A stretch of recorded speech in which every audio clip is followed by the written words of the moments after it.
Hello everyone. Yan, so ngayon ay second training namin for how to use the machine and meron na rin kaming gagawing bagong flavor or menu. Yan, so say hi and sila ay nag-start na. Let's go.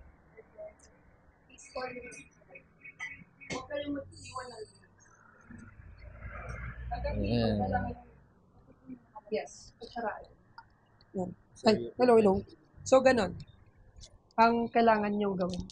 So, this is to maintain lang yung proper, proper storage ng beans. Now, question, mapapanis ba yung beans? Masisira ba yung beans? Or ano mang mangyari? Wala. Okay pa rin. Drinkable pa rin siya. Problem lang, ang kalaban dito is yung acidity. When the acid goes up, may problem na sa stomach ni customer. Yan.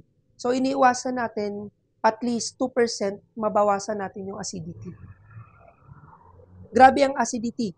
Paano nyo malalaman yung acidity? May pagka-asim na yung beans. Pag ininom nyo, maasim. Kaya, ngayon na mag-open kayo sa Tayug, for sure, meron diyang customer pupunta, pa-order ako ng Cafe Americano. Kasi doon nila ma-identify kung maasim yung beans nyo o hindi. Ganun siya. So, critical yun ha.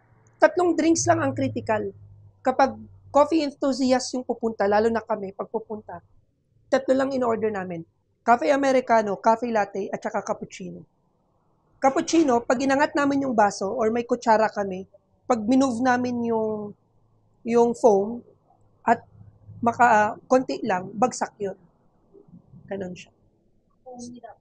Foamy dapat. So, bigyan ko kayo ng sample. Papunch mo nga ito, kasi ito na yung drink ko for today. Cappuccino. Dito ko siya gagawin para mas makita natin. Anong fine na? Dito po, ma'am, yung fine na 400. Ito po siya. Papo. Fine na 400. Yan. Ito po tama niya. Ay! Ito po ba yun? Ito po. Oo. Ganyan po siya dapat. So yan pwede na siya pag hindi na siya nag-bleed. Yan, tsaka nag-on na. So, release nyo muna yung pressure sa first, second lang. Yan. Para mag-reset yung yung heat, papalitan niya ulit ng bago. So, pati ito. Purge nyo lang. Alright? So, first thing in the morning, ganyan yung gagawin. And then, mag-purge kayo ng water. This is to release yung binigay niyang init muna. Tapos, magbabago na lang siya ng gawa. Okay. So, citan ko kayo ng sample lang muna ng latte at saka cappuccino. Alright? So, para maintindihan nyo yung difference. Tapos later on, hands-on na tayo. Yan. Hindi ko na kayo masyadong bigyan ng history ng mga beans. Madali na lang yan sa next na matututunan nyo. Isang latte, isang cappuccino sa akin. Thank you. This should be heated lagi. Oy, wag lahat yung donut ha. Akin yung isa. Saan yung donut? Oy, sabi mo, bayaran ni Nikki yung caramel ha. Oh, wait. Sa akin yung strawberry.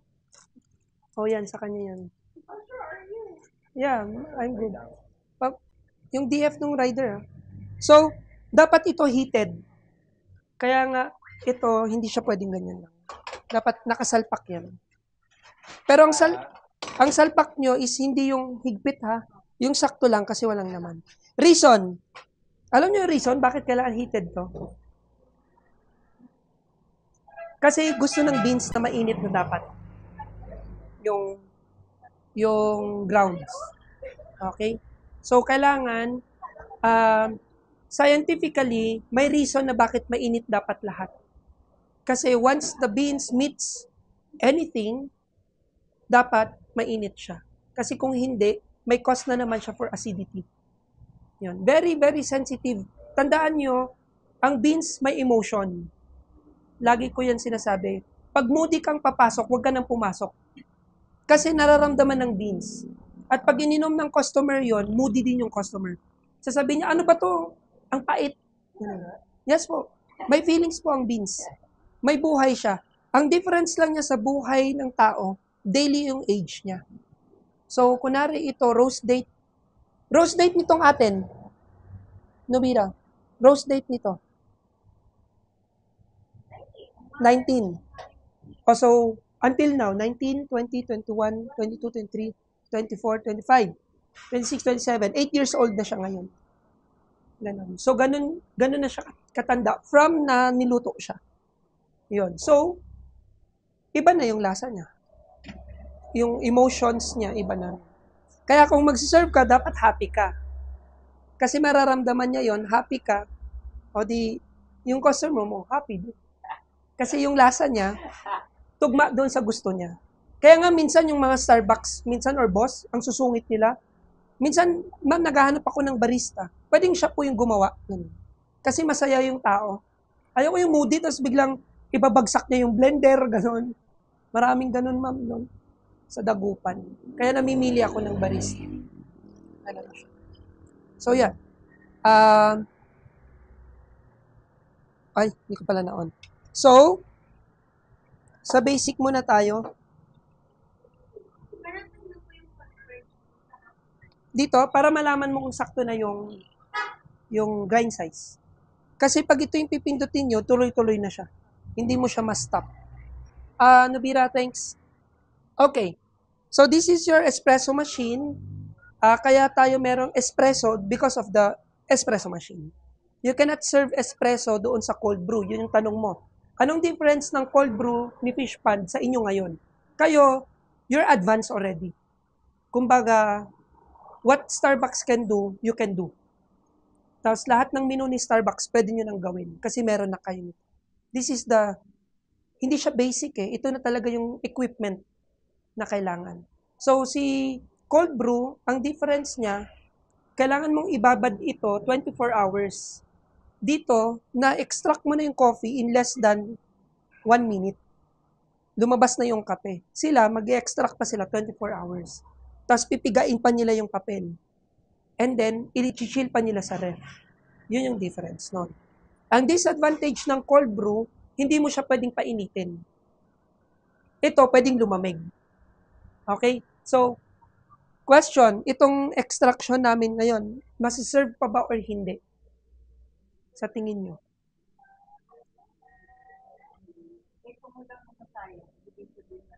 Masiserve. Pwede siyang iserve. Pero ulitin ko, the acidity went up already.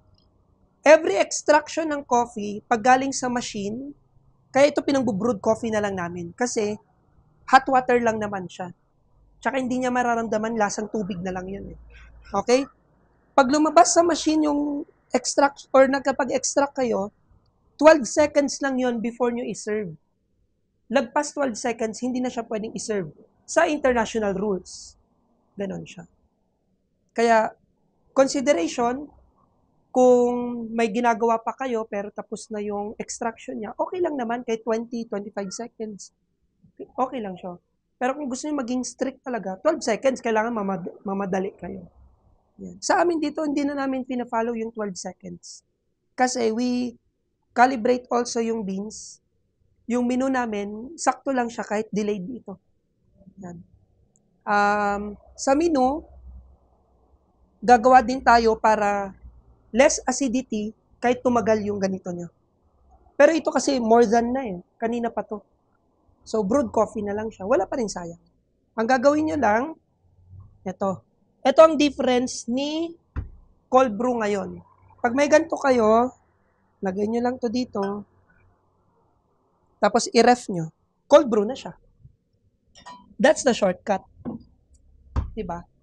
Kung may machine ka, kayang-kaya niya nang gawin lahat. Hindi mo na kailangan mag-cold brew. Question, yung espresso shot na yon, pwede nyo siyang painitin or hindi? Pwede? Hindi na. Hindi na. Ano namang lalabas doon? Hindi na acidity. Bacteria naman. Okay? Magkokos siya ng bacteria. Bakit? From chilled, from hot, chilled. Tapos i-hot mo. Sa cold brew, hindi siya talaga pwedeng painitin. Kasi pag pinainit yung kape, ang mangyayari doon is magkukos ng acidity, aasim yung coffee, kasi nga, na-burned na siya eh. I mean, naluto na siya. 24 hours. So, ganun. So, yun ang difference ni cold brew sa ganito. This is an advanced business. Yan. Nung nag-start kami, nag-start kami sa pour over, sa cold brew. Kaya, ang hirap nun. Kasi pag may customer kami, kunwari 10 na nag-order, ang tagal naming mag-brew. Nabutan niyo po yata yun. No? Ang tagal naming mag-brew.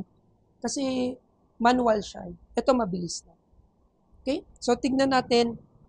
Espresso machine, steaming one, group head. Group head lang siya, pag isa lang. Two group head pag dalawa na. Si Boss Coffee, 3 group head, pero si Starbucks, 4 ang gamit. Yan. 4. Kasi marami sila laging customer.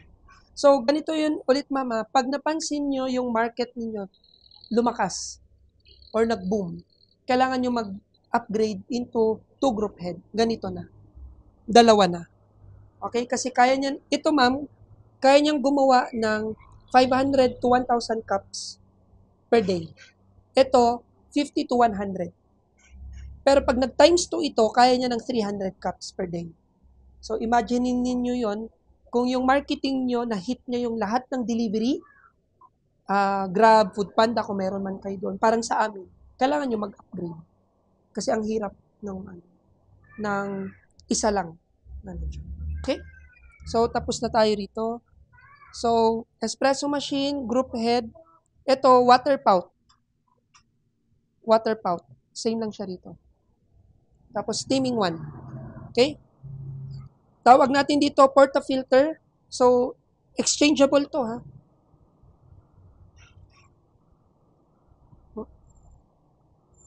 Ang hirap niyang ano. Kasi may technique. Yan. Ito is 2 shots. Ito 1 shot, medyo flat. So, sasalpak nyo lang siyang. Pero to save time, ikakalibrate na natin yung machine nyo na kahit ito lang yung gamit, makakaserve kayo. It's either single or double. So, yan. Now, cite ko kayo ng example na ito nag-i-stain. So, same, wala namang effect, pero hindi siya madumi, kasi kape lang siya. Pero in the long run, pag maiinom yan ng customer, mapait din. Parang doble-dobleng burn na coffee. So, ang gagawin nyo lang dyan is yung chemical. Later, ituturo ko sa inyo. Ito, para siyang Zone Rocks. Or mas malakas pa sa Zone Rocks. Kaya niyang sirain yung mga hindi metal. Tutunawin niya. Yun, kasi kailangan sa coffee. Kaya nga, yan, yung mga white shoes nyo, pag natuluan yan, matagal bago matanggal. Or wala na, stained na siya. So, all you need to do is to clip, tap. Yan na siya. So, drip tray. Ito, drip tray. So, yung drip tray nyo, pwedeng tapon doon or i-connect yung hose. Meron doon, yung ganyan. Okay? Dito lang yan. I-open siya dito. Yan.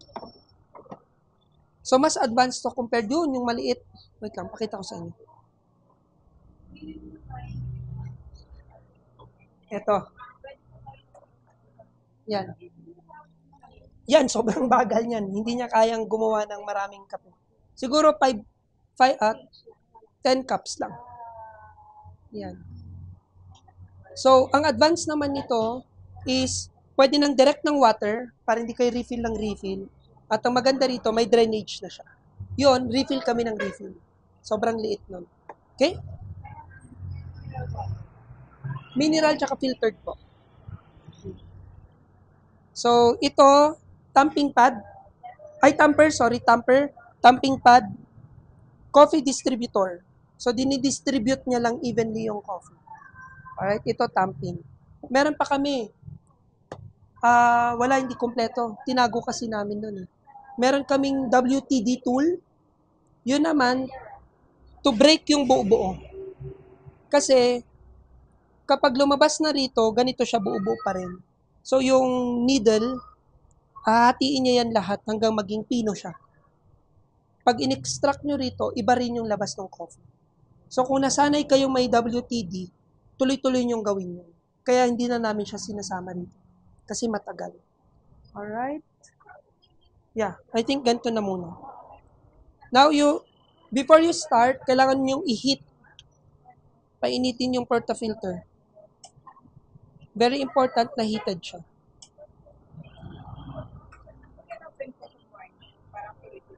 Apo, buong araw na po siya. Yan, heated. Then after nyo na heat, balik nyo lang muna. Yan. Tapos patagalin nyo lang siguro mga 1 minute para uminit siya. Yan. Ang maganda dito, ma'am, tipid siya sa kuryente. Yan.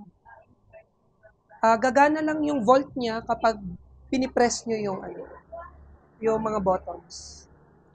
Pwede nyo rin itong i-press. Kahit walang laman, lalabas yung water. It's also part of cleaning. Yan. Ayan, nakita nyo yung mga dumi. Yun yung nandito. Malilinis naman siya. Okay, I think heated na to. Mainit po yan.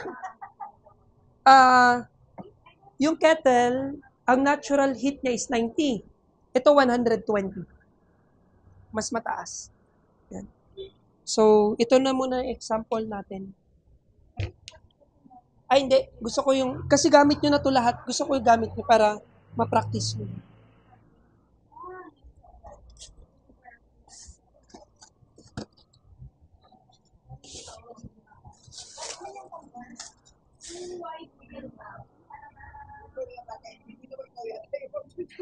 Ayan. So, kung yung bar nyo hindi pa naayos, tama? Kunwari, may bar kayong gagawin. Ito pwede nyong gawan. Ilusot nyo doon sa gitna. Okay, para doon nyo na pinupukpok yun. Pwede siya. Yan. So, dito na lang yan. Para ma-practice nyo lang. Okay? Kailangan nyo lang ng dry. At punasan nyo lang.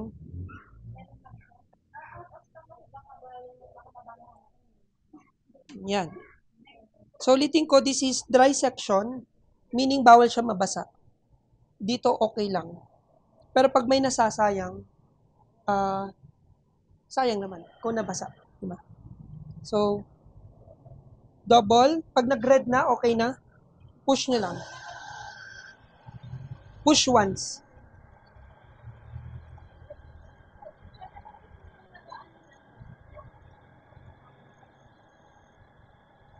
Okay. Mas nauna pa kayo nag-advance sa amin kasi doser lang sa amin. Doser lang. Plano namin bumili din ng ganyan. Okay, so yan. It's either ganun ninyo ng daliri nyo para mag-flat or basta nasa gitna, pwede nang wasakin ito. Yan, dahan-dahan lang. Tapos ikot nyo lang. Do not push, ikot lang. Right, so evenly distributed.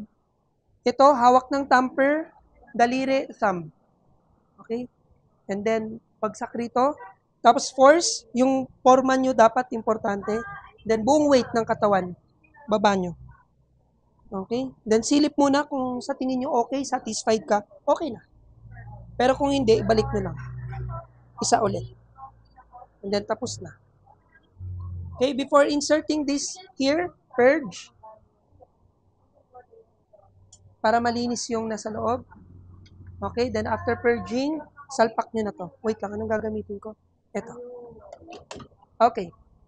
Hawak rito sa baba, wag rito kasi nagka-crack. Dito lang. Konting higpit. Yan. Kung sa tingin nyo, okay, mahigpit na okay na. Ang kagandahan ng machine ninyo, compared sa amin, dito, ito hindi kasya. Gets nyo? Kaya kami gumagamit nito. Kayo, meron kayong ganito. Diba? Kung mas maliit pa dyan, meron to. Alright? Then, yun lang kasi hindi pa calibrated. Kaya, yun yung ginagamit natin. Anyways, yun ang gamitin natin. Mamaya iayos ko yan. Manual, kung gusto nyo gumamit ng ganito.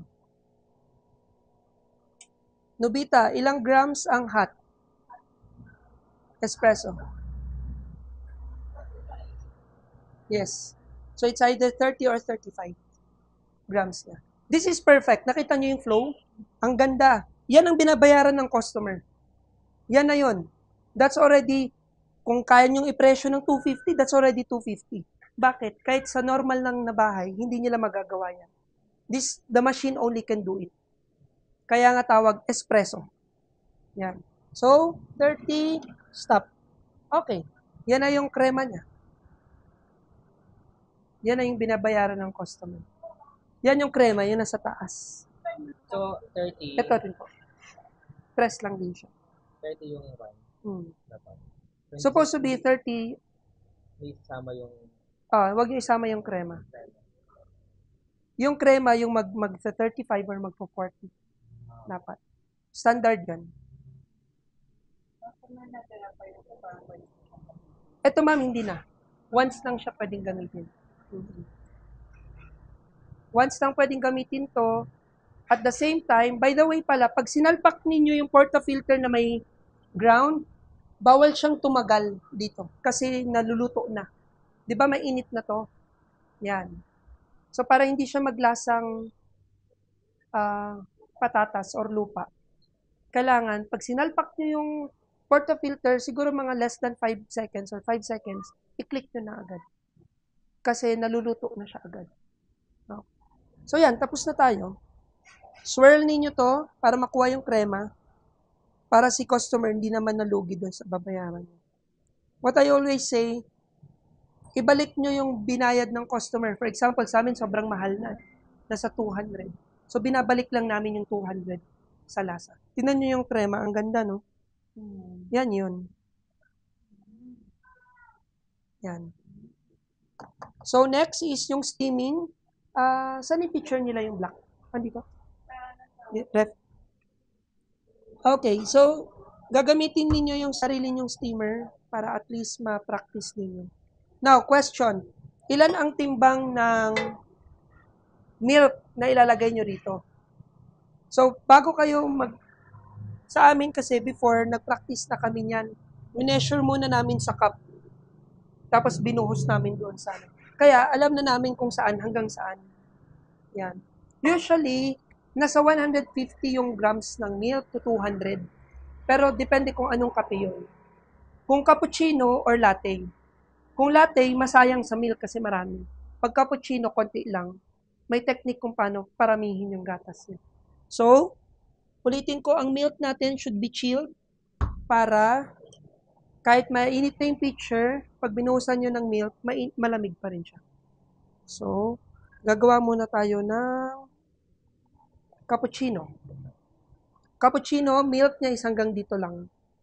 Ang latte hanggang dito. Yan. So, ito talaga yung first na. apa. Meron kaming finire na barista noon kasi nakakatawa. Ba't namin siya finire? Saka nakakitang out of stock yung coffee namin. Meron naman kaming beans tsaka machine. Ibig sabihin, tinatamad siyang gumawa ng coffee. Kasi ang basic ng lahat ng drinks, pag sinabi mong coffee, is coffee. Kung may coffee beans ka, hindi siya out of stock kasi marami kang menu. Siguro ang out of stock mo lang kung wala kang hazelnut, wala kang butterscotch, pero may coffee pa din. You can serve americano, latte, cappuccino. Marami pang menu. So later gagawin na. So purge. Pag na-purge na, salpak nyo lang po ito. Yan. So ang technique, hindi ilulubog yung buong steaming one. Hanggang dito lang siya sa may line. Now, may technique ulit kasi cappuccino to, no? Our focus is to give foam. So kailangan nyo siyang ihila pababa. Pag ganun. Hanggang mag-foam siya. Tingnan nyo yung milk. Hanggang dyan lang. Tama? Okay. Tingnan nyo yung gagawin ng machine. So, yan. Turn on. So, painitin nyo lang siya konti. After that, pull.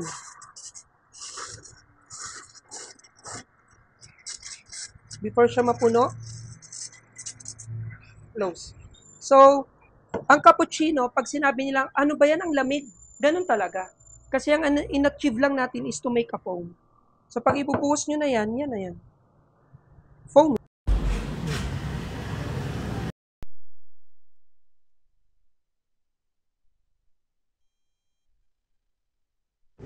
Yan ang cappuccino. Yan na.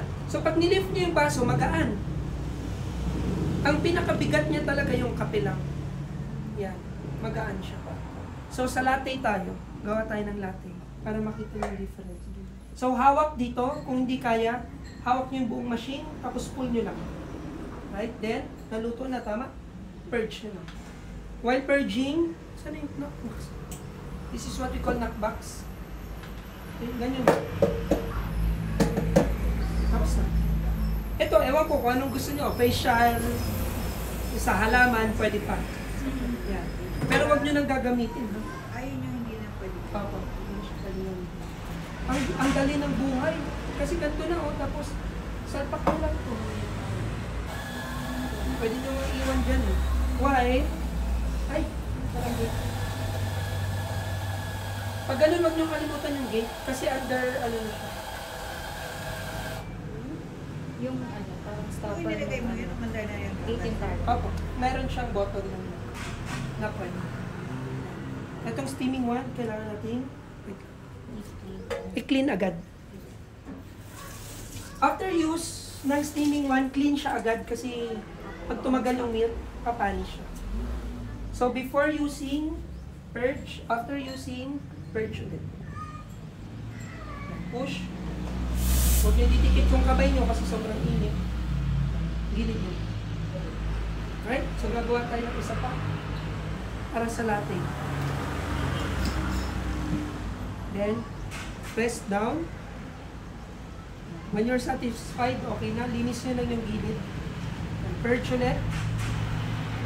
Before use, purge. After use, purge pa rin. Yan. After purging, salpak. Then hawak. Then, manual muna tayo. Diba?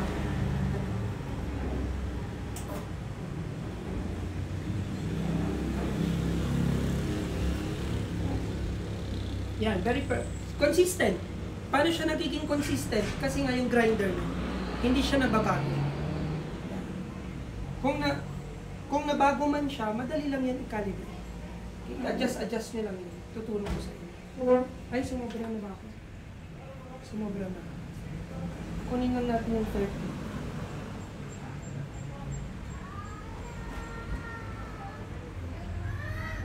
Okay. So, same thing. Yan pa rin yung pressure.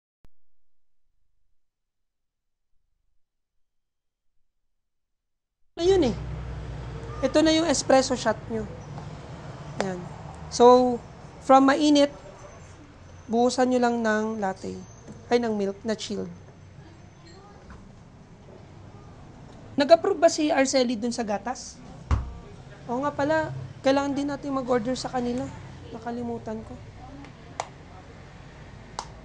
Wait lang, i-check ko sa kung kakasya na yung na-order mo. So, si latte, hanggang line naman yung milk niya. Hanggang dyan. Yung milk. And, from mainit na pitcher, lumamig na naman. Kasi nga, chilled na to. Okay.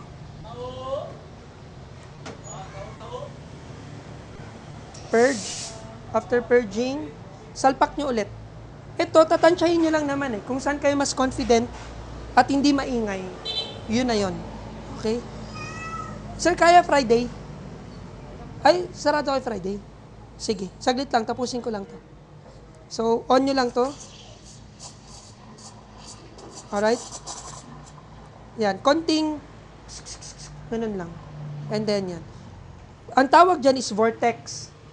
Ang ini-aim nyo dito is to make the milk swirl. Bakit? Para mawala yung bubbles. Yan. Pag nag-swirl siya, nawawala yung bubbles.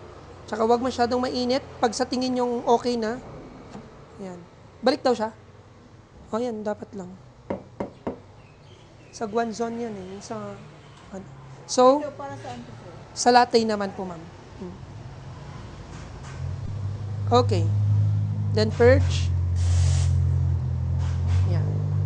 Now, sa latte, ito yung texture. Mas makapal na yung milk. Maraming milk, konting foam. Ito kahit hindi nyo gantuhin, kung hindi nyo gustong i-achieve yung latte art. Yan. Kasi mahirap siyang gawin. Yan. Ginagawa lang namin to kasi sa latte art. At saka para pure yung mainom ng customer na walang bubbles. Minsan kasi na-appreciate nila yung flat lang. Yung milk. Yan. Tapos buhos nyo lang.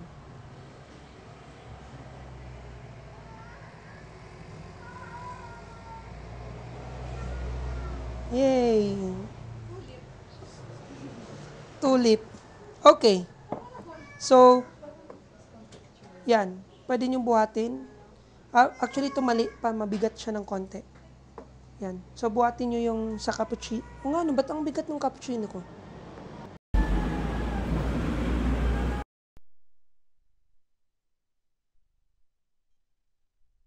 Yung example.